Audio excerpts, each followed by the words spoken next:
কাল রয়েছে নিউজিল্যান্ড বনাম ইন্ডিয়া টি-20 বিশ্বকাপ ফাইনাল এবং তার আগে ইন্ডিয়ান টিমে হতে পারে দুটো পরিবর্তন, একটি নয় দুটি।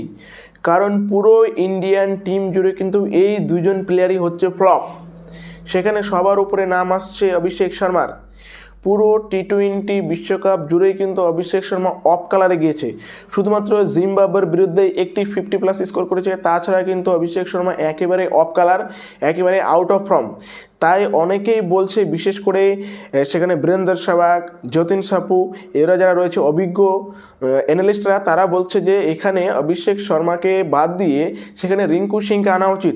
কারণ রিঙ্কু সিং একজন লোয়ার অর্ডার ফিনিশার এবং রিঙ্কু সিং যদি থাকে তাহলে কিন্তু 18, 19, 20 এই 3 ওভারে ইন্ডিয়ান টিম আরও স্ট্রং হয়ে যাবে। যেখানে হার্দিক পান্ডিয়ার সাথে শিবম ডুবের সাথে যদি রিঙ্কু সিং চলে আসে তাহলে আরও বেশি স্ট্রং হয়ে যাবে ইন্ডিয়ান টিম এবং ফিনিশিং টাচটা কিন্তু বেশ ভালো হতে পারে যদি রিঙ্কু সিং সেখানে চলে আসে।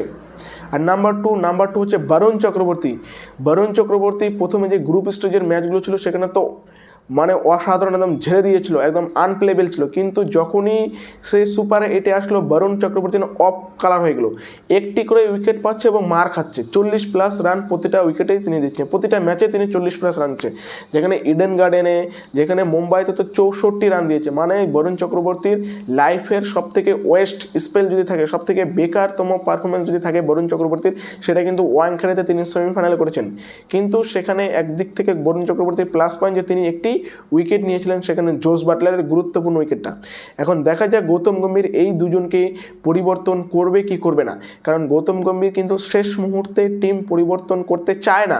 গৌতম গম্ভীর সবসময় নিজের যে সেটেল টিম যাদেরকে নিয়ে তিনি প্ল্যান করে আসছে তাদেরকে।